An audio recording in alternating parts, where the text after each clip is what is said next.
Up next, we're taking a look at two defensive linemen, Marcus Witherspoon and Armond Armstead.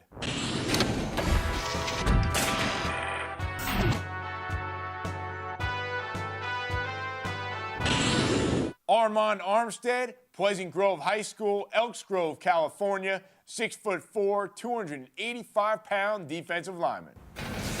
Armond Armstead uses a swim move very effectively to avoid blockers and get himself into the backfield. He is very quick, especially for a 285-pounder.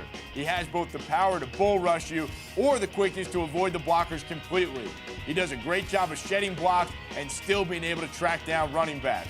He gets out of his stance very quickly and with a ton of explosiveness, blowing offensive linemen backwards onto their backs on his way to the quarterback. Armond Armstead is a force on the defensive side of the ball, and he's going to be staying out west and playing for the University of Southern California next season. Next up, Marcus Witherspoon, the 6'2", 220-pounder from Holy Spirit High School, Absecon, New Jersey. Marcus Witherspoon might be a bit small at defensive end, but it certainly hasn't affected his ability to dominate in the trenches. Witherspoon has great speed and athletic ability. He pursues ball carriers from all parts of the field, whether it be head-on or from the backside. This New Jersey native is not only fast, but he knows how to control that speed when breaking into the backfield to make big plays. Whatever position it is for Marcus on the next level, he's sure to be an impact player. Marcus is already committed to Michigan for next year, and Lloyd Carr's successor, whoever that may be, really could use this guy. Jim, no question he's going to be a special player on the defensive side of the ball for the University of Michigan. The only thing I wonder about is at 220 pounds, is he big enough to play defensive end?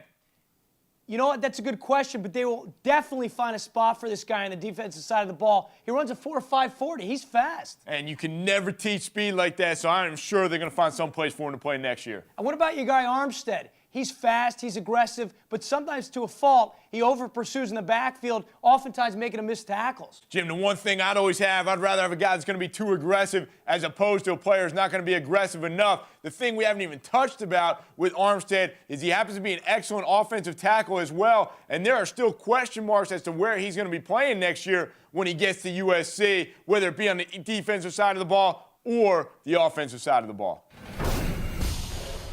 Thanks for tuning in to another episode of Tackle Primetime, and make sure to check out all the videos of these guys as well as the rest of the Sports Illustrated Tackle Top 100 powered by Offense Defense at our website, www.tackle.com/rankings. Check out our profiles on Tackle or simply email us at primetime@tackle.com.